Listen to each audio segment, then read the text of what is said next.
Annyeonghaseyo Yulobun. Awal bulan, awal dari memulai kalian berhitung.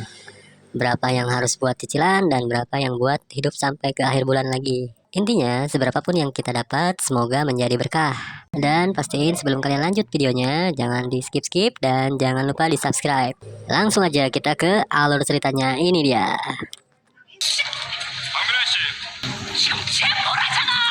Di awal cerita, petugas kejaksaan masuk untuk menangkap ibu mertua karena seluruh bukti mengarah pada ibu mertua. Berkat kelicikan dan keserakahan pengacarahan, semua itu bisa terjadi begitu saja pada ibu mertua. Merasa tak bersalah, ibu mertua menolak untuk ditangkap, tapi pengacarahan hanya terdiam melihat wanita selingkuhannya ditangkap. Ibu mertua memohon kepada pengacarahan agar bisa membebaskannya dari jeratan hukum, tapi sepertinya ia terdiam puas akan hasil rencananya selama ini. Sesegera mungkin, petugas kejaksaan langsung membawa ibu mertua ke kantor kejaksaan. Kabar mengenai penangkapannya pun tersebar di media sehingga Wansu tahu akan kabar itu. Lalu Doyun pun masuk untuk memberitahukan kabar tersebut. Wansu menanyakan akan hal laporan yang sengaja ia buat oleh Doyun atas nama kakaknya. Setelah dijelaskan, kemudian Doyun pun segera pergi ke istana utama untuk mengamankan istana utama. Petugas kejaksaan sempat dihadang oleh para pengawal istana. Namun Doyun mempersilahkan mereka masuk untuk menggeledah. Istana utama adalah kediaman pengacarahan. Di luar terlihat pengawal wanita nampak risau akan adanya petugas kejaksaan yang datang untuk memeriksa. Ia pun masuk ke dalam untuk memeriksanya. Dilihat oleh Doyun dan ia segera kabur karena merasa bersalah. Ternyata ia hendak berganti baju untuk meninggalkan istana. Doyun pun segera menyerang pengawal wanita dengan menodongkan pistol dan perkelahian pun terjadi antara Doyun dan pengawal wanita.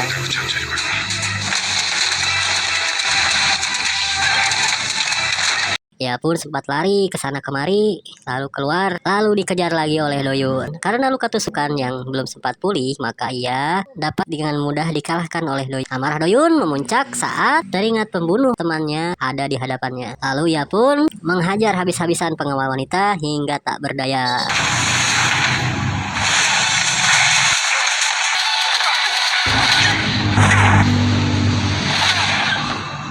Lalu ia dibawa ke kantor polisi untuk diperiksa. Dan ia harus menanggung apa yang telah ia perbuat selama ini pada pimpinan Kim dan pada temannya Doyun.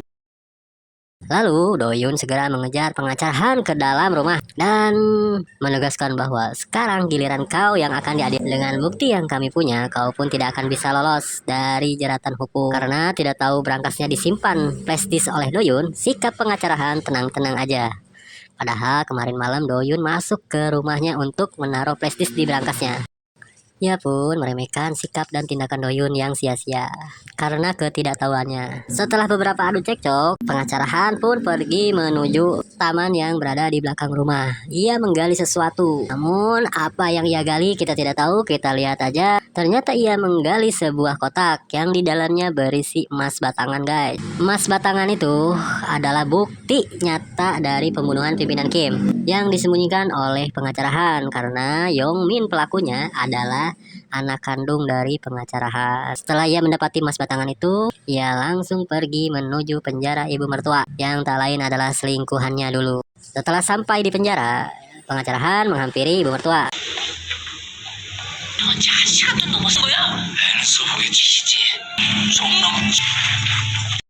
Di awal pembicaraan masih tidak mengira pada pengacarahan bahwa yang selama ini melaporkan tindakan ia adalah pengacaranya. Lama bercekcok, lalu ia sadar bahwa semua yang dilakukan oleh pengacarahan adalah mengarah padanya. Ia pun marah dan bangun dari tempat duduknya untuk menghadang pengacarahan.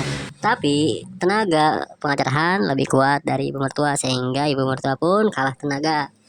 Dan pengacarahan menjelaskan bahwa selama ini dia tidak terima disebut selingkuhan rendahan dan pelayan rendahan. Jadi lahirnya Yongmin ke bumi ini adalah bentuk balas dendam dari seorang pelayan terhadap majikannya. Dan semua tuduhan pembunuhan akan dijatuhkan pada ibu mertua. Karena ia mendesak bahwa seorang ibu harus menanggung kesalahan seorang anak. Mau dari pelayan atau dari kelas bangsawan, Yongmin tetap adalah anaknya. Dengan begitu, pengacara Han bisa lolos dari jeratan hukum dan ibu mertua terpaksa harus mendekam di penjara. Pengacara Han pun pergi meninggalkan ibu mertua, dan di sudut lain, Yongguk menarik Jang Tera untuk masuk ke dalam kamar.